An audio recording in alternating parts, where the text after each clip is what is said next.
صلونا علی النبی یا ایھا الذین آمنوا صلوا علیہ وسلموا تسلیما صلاۃ و سلام یا سیدی یا رسول اللہ وعلی آلہ و صحابہ یا خاتم النبیین۔ حاضرین معظم، اللہ رب العزت کی پاک بارگاہ میں التجا ہے خالق کریم جمعۃ المبارک کی ہم سب کی حاضری اپنی پاک بارگاہ میں قبول فرمائے۔ سامعین محترم، گزشتہ جمعے بھی اللہ رب العزت کے برگزیدہ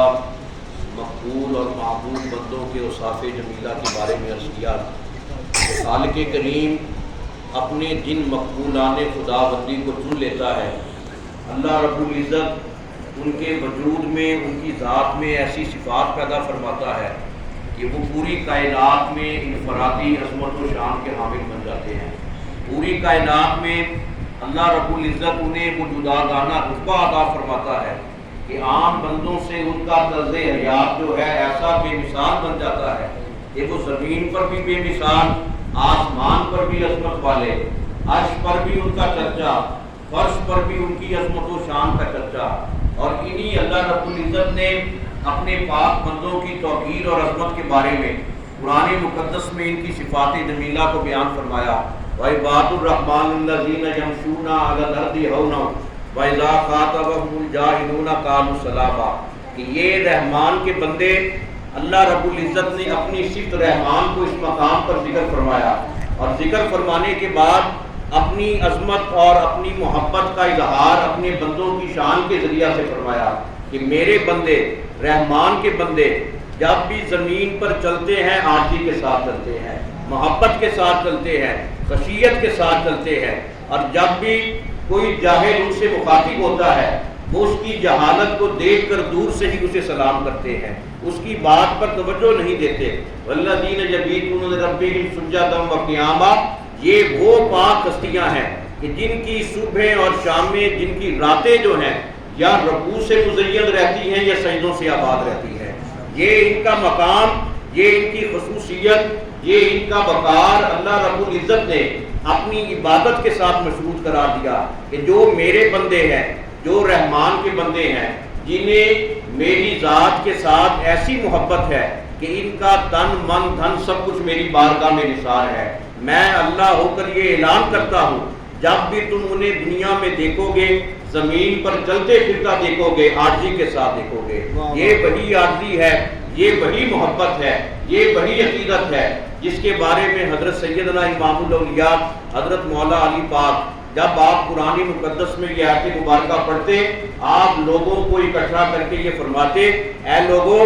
میرے فخر کے لیے اتنا ہی کافی ہے کہ رب العالمین میرا پروردگار ہے، اور میرے اعزاز کے لیے ہمیشہ تا دم زیست اور مرنے کے بعد یہی چیز باعث اعزاز ہے کہ میں رب کا حقیر بندہ ہوں۔ آپ نے یہ فرمایا کہ بندے کو اپنی بندگی پر ایسا ناز ہونا چاہیے، ایسا فخر ہونا چاہیے، جس بندے کو اپنے بندے ہونے پر ناز ہوگا اللہ قیامت والے دن اسے قبول فرما لے گا،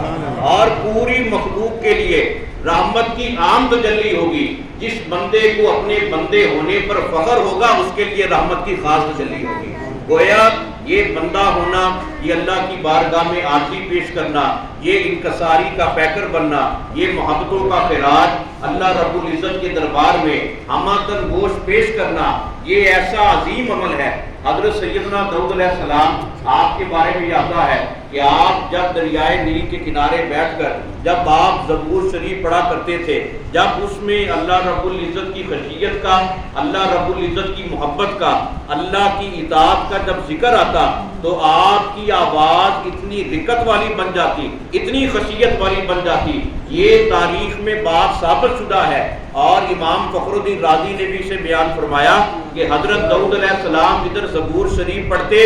آسمانوں پر چلنے والے پرندے جو ہیں وہ بھی نیچے زمین پر آ جاتے، وہ بھی کان لگا کر سنتے، زمین پر چلنے والے جانور وہ بھی ہماتن گوش ہو جاتے، انسان بھی جمع ہو جاتے جب انہیں یہ پتہ چلتا کہ آج اللہ کے نبی حضرت داؤد علیہ السلام اپنی کتاب زبور کی تلاوت کر رہے ہیں۔ وہ پوچھتے کہ آپ پر یہ کیفیت کیوں آئی، یہ قلبی کیفیت کیسے وارد ہوئی؟ آپ نے یہ فرمایا کہ اللہ رب العزت اپنے بندوں کو خشیت کا حکم دے رہا ہے۔ وہ کیسا بندہ ہے جو دعویٰ بندہ ہونے ہونے کا کرے، دل میں رب کا خوف بھی نہ ہو، رب کا ڈر بھی نہ ہو، وہ بندہ کہلانے کا حقدار نہیں ہو سکتا جو رب العالمین کو اپنا رب بھی مانے، پروردگار بھی مانے، اس کی بارگاہ میں سجدہ بھی کرے، اس کا دل پھر اس کے ڈر سے خالی ہو، اس کے خوف سے خالی ہو۔ بندے کا مطلب یہ ہوتا ہے کہ وہ اپنی رضا کو، اپنی مشیت کو، اپنی مرضی کو، اپنی ہر چیز کو اللہ کے حوالے کر دیتا ہے، اور اس کے دل کی منشا یہ ہوتی ہے میرے مولا میرا اپنا کچھ بھی نہیں ہے، جو کچھ بھی ہے وہ سارا تیرے حکم پر ہے، جیسے جیسے تو حکم دیتا جائے گا میں اپنے دل کا کونا منور کرتا جاؤں گا۔ نعرہ تکبیر، نعرہ رسالت، نعرہ حیدری، نعرہ غوثیہ، آستانہ عالیہ غوثیہ قادریہ مصطفیہ۔ تو یہی وہ جذبہ ہے کہ جب بندہ اپنے مقام بندگی کو، اللہ رب العزت کی یاد کو جب پہچان لے، اپنا بندہ ہونے کا منصب رتبہ پہچان لے۔ حضور غوث اعظم آپ یہ فرمایا کرتے تھے فرشتے بھی اللہ کی مخلوق ہیں، وہ بھی اللہ کی یاد میں ہمہ وقت مصروف ہیں، اللہ کو پکار رہے ہیں، اس کی بارگاہ میں سجدہ کر رہے ہیں، قیام کر رہے ہیں، لیکن جو مقام بندے کا ہے کہ جب بندہ ایک مرتبہ اپنی زبان سے رب العالمین کو پکارے، اللہ کی رحمت کے دروازے پر دستک دے، توبہ کی صورت میں رجوع کرے، اللہ کو اپنے اس بندے پر ایسا پیار آتا ہے اللہ عرش معلیٰ کے سارے دروازے کھول دیتا ہے۔ فرشتوں پر بھی اللہ کی مہربانی ہے، وہ بھی اللہ کے کرم کے امیدوار ہیں، طلبگار ہیں، لیکن حضور غوث پاک آپ یہ فرماتے ہیں کہ اللہ رب العزت یہ فرماتا ہے کہ میرا بندہ ایک مرتبہ مجھے پکار کر دیکھے میں اپنی رحمت کے سارے دروا کر دیتا ہوں۔ یہ اللہ کی رحمت ہے، اللہ کی محبت ہے، اللہ کا خصوصی کرم ہے۔ اور حضرت سیدنا علی حیتی رحمۃ اللہ علیہ آپ کا یہ معمول مبارک تھا کہ آپ کو جب بھی زمین پر موقع ملتا، جب بھی کوئی فرصت والا وقت ملتا،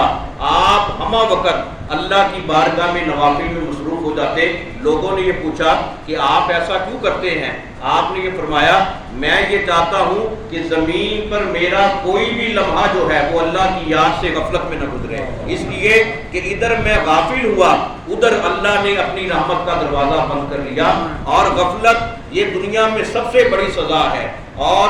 علامہ ابن حجر مکی شافعی رحمۃ اللہ علیہ آپ یہ فرماتے ہیں کہ اگر کسی بندے کو تم اللہ کی رحمت سے محروم دیکھنا چاہتے ہو، غافل بندے کو دیکھو، جو غفلت میں پڑ گیا، جو غافل ہو گیا، وہی اللہ کی رحمت سے محروم ہو گیا۔ جو ہر وقت ذکر سے اپنے دل کو بیدار رکھتے ہیں، اپنے دل کو زندہ رکھتے ہیں، اپنے دل کو روشن رکھتے ہیں، ان کا مقام اللہ کی بارگاہ میں ایسا ہے، ادھر ذکر ان کی زبان سے نکلتا ہے، اللہ عرش معلیٰ پر قبول فرما لیتا ہے، اللہ فرشتوں کی محفل میں ان کا ذکر کرتا ہے۔ اور جو غافل بندہ ہے اس سے زمین بھی پناہ مانگتی ہے، زمین پر چلنے والی ہر مخلوق بھی پناہ مانگتی ہے۔ اور حضور غوث اعظم آپ اللہ کی بارگاہ میں یہ دعا فرمایا کرتے تھے میرے مولا میں تیری بارگاہ میں غافل لمحوں سے، غفلت سے پناہ مانگتا ہوں، مجھے کوئی بھی ایسا لمحہ، کوئی بھی ایسی گھڑی عطا نہ کرنا جو تیرے ذکر سے غفلت میں گزرے، مجھے ہر وہ گھڑی عطا کرنا جب بھی عبد القادر جیلانی کی دنیا میں آنکھ کھلے، اس کی سانس کی حرکت و برکت ہو، آمد و رفت ہو، یا تیرا ذکر ہو، یا تیری یاد ہو، یا تیری محبت ہو۔ یہ وہ لمحہ ہے، یہ وہ شیوا ہے جسے قرآن مقدس میں اللہ رب العزت نے اپنے پاک بندوں کی صفات دلیلہ قرار دیا کہ میرے بندے وہ ہیں جو عاجزی کو اختیار کرتے ہیں، ان کی صبح اور شامیں اللہ کے ذکر سے، اللہ کی محبت سے ایسی مزین ہوتی ہیں، ایسی جاگزین ہوتی ہیں۔ اور یہی وہ ذکر کا، یہی وہ غفلت سے بچنے کا صلہ ہے کہ حضرت سیدہ رابعہ بصری رضی اللہ تعالیٰ عنہا آپ جب حج بیت اللہ کے لیے گئی، کیسا عجیب منظر ہے، ادھر آپ ابھی بیت اللہ شریف سے دور ہیں، بیت اللہ شریف کی حد میں داخل نہیں ہوئی، آپ نے خود دیکھا کعبہ خود چل کر آپ کا استقبال کرنے کے لیے آ گیا، ادھر آپ نے یہ منظر دیکھا، اللہ کی بارگاہ میں سر سجدے میں رکھ دیا، عرض کرنے لگی میرے مولا مجھے مکان کی تمنا نہیں، مجھے تو مکین کی تمنا ہے، میں کعبے کو کیا کروں، مجھے تو تیری تمنا ہے، تیری چاہت ہے، میں تو تیری طلبگار ہوں۔ اللہ رب العزت نے یہ فرمایا ہے رابعہ جب بندے کے دل میں سچی محبت ہو، میں نے تیرے امتحان کے لیے میں نے کعبے کو بھیجا کہ تو کیا کرتی ہے۔ بڑے بڑے لوگ اسی منصب پر خوش ہو جاتے ہیں کہ کعبہ ہمارے استقبال کے لیے آ گیا، تو کتنی خوش نصیب ہے، تجھے کعبے کی حاجت نہیں، تجھے تو کعبے والے رب کی تمنا ہے۔ اے رابعہ، جس کے دل میں یہ تمنا ہوگی میں اس کا دنیا میں ہر عمل قبول کروں گا۔ آج ہماری خشیت، آج ہماری محبت اور آج ہمارے تقوی کا عالم یہ ہونا چاہیے کہ خالصتاً اللہ رب العزت کی رضا، اللہ رب العزت کی محبت، یہ صالحین کا، یہ اولیاء امت کا پہلا زینہ ہے کہ جب بھی وہ اللہ کی محبت میں اپنے دل کو مزین کرتے ہیں، اپنے دل کو آراستہ اور براستہ کرتے ہیں، اور عاجزی، دل کی عاجزی، ظاہری طور پر بھی عاجزی ہو، دل کی عاجزی بھی ہو۔ اور امام فخر الدین رازی آپ یہ فرماتے ہیں جس کے دل میں عاجزی پیدا ہو گئی، اللہ رب العزت اس کی روح کو اپنی معرفت کا نور عطا کرتا ہے، اور وہ معرفت کا نور کیا ہوتا ہے؟ قیامت والے دن بھی اس بندہ مومن کا دل زندہ ہوگا۔ اس لیے اللہ کی بارگاہ میں اگر عاجزی طلب کریں، ظاہری عاجزی بھی طلب کریں، ظاہری عاجزی کے ساتھ ساتھ دل کی عاجزی طلب کریں، دل کی رکت، دل کی خشیت، دل کا تقوی، قلبی طور پر اللہ رب العزت کی بارگاہ میں مضبوط تر رابطہ جو ہے جس کا بیدار ہوگا، اللہ اس پر اپنی رحمتوں کے دروازے کھولے گا۔ اس لیے دل کی عاجزی، حسن نیت، یہ اللہ کی بارگاہ میں محبت کا ذریعہ ہے، خلوص کا ایک تحفہ ہے۔ اس لیے یہ کوشش کرنی چاہیے کہ جتنے لمحات اللہ رب العزت ہمیں عطا فرمائے، ان صفات جلیلہ کو جن کا ذکر اللہ رب العزت نے قرآن مقدس میں یہ فرمایا، جو آیت مقدسہ میں نے پیش کی کہ اللہ رب العزت کی بارگاہ میں عاجزی پیش کرے، عاجزی دل کی عاجزی ہو، پھر اللہ اس دل کی عاجزی کو، روح کی عاجزی کو قبول کرتے ہوئے ہماری روح کو اپنے ذکر کے نور سے روشن فرمائے گا۔ اس لیے ان تمام قلب و نظر کی طہارت کو اللہ رب العزت کی پاک بارگاہ میں پیش کریں۔ اور مولانا روح رحمۃ اللہ علیہ آپ یہ فرماتے ہیں یہ دل کا تقویٰ، یہ دل کی عاجزی اور روح کی طہارت جو ہے یہ مرشد کامل کے وسیلہ سے عطا ہوتی ہے۔ جب بندہ سچے دل کے ساتھ اپنے مرشد کامل کا وسیلہ پیش کرتا ہے، اپنے مرشد کامل سے محبت کرتا ہے، اللہ رب العزت اس کے دل کو ایسا نور عطا فرماتا ہے، وہ بندہ قبر میں بھی چلا جائے اللہ اس کی قبر کو روشن فرما دیتا ہے۔ اس لیے دل کا تقویٰ پیدا کرنے سے پہلے، قلب و نظر کی طہارت سے پہلے اپنے مرشد کامل سے، پیر کامل سے سچی محبت رکھی جائے، عقیدت کا جذبہ بیدار کیا جائے، اور مرشد کامل کا وسیلہ اللہ رب العزت کے دربار میں پیش کرتے ہوئے اپنے لیے نجات کا ذریعہ تلاش کیا جائے، نماز پنجگانہ پڑھی جائے۔ حضور سید عالم صلی اللہ علیہ وسلم آپ نے یہ ارشاد فرمایا کہ جب بندہ ارادہ لے کر محبت کے ساتھ، خشیت کے ساتھ اللہ رب العزت کی بارگاہ میں رجوع کرتا ہے، پھر آپ نے یہ فرمایا کہ ایک بندہ ہے، ابھی اس نے نیا اسلام قبول کیا ہے، ابھی اس نے نہ کوئی نماز پڑھی، نہ روزہ رکھا، نہ طواف کعبہ کیا، نہ کوئی نیکی والا عمل کیا، صرف حلقہ بگوش اسلام ہوا ہے، اور اس کے دل میں تمنا یہ ہے میں نماز پڑھوں گا، میں یہ نیکی والا عمل کروں گا، اتنی دیر میں اجل کا پروانہ پہنچ جاتا ہے، اس کی موت واقع ہو جاتی ہے، تو میرے آقا نے یہ فرمایا کہ اللہ اسے وہ موت عطا فرماتا ہے جس پر شہداء بھی رشک کرتے ہیں۔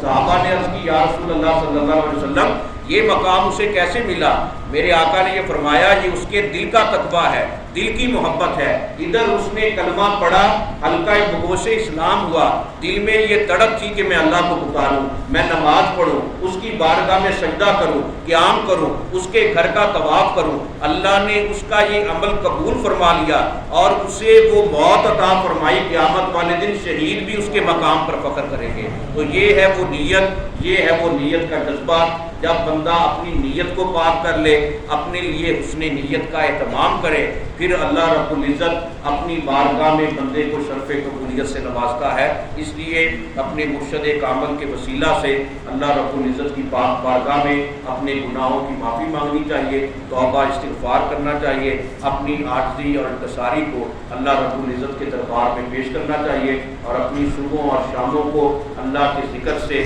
سجدوں سے، رکوع سے، قیام سے مزین کرنا چاہیے۔ اللہ رب العزت کی پاک بارگاہ میں التجا ہے، خالق کریم مرشد کامل محمد مصطفیٰ مصطفیٰ کی لانی کا صدقہ ہم سب کے تمام گناہ معاف فرمائے، ہم سب کا خاتمہ ایمان پر فرمائے، ہم سب کی توبہ کو اپنی بارگاہ میں قبول فرمائے۔ وما علینا الا البلاغ۔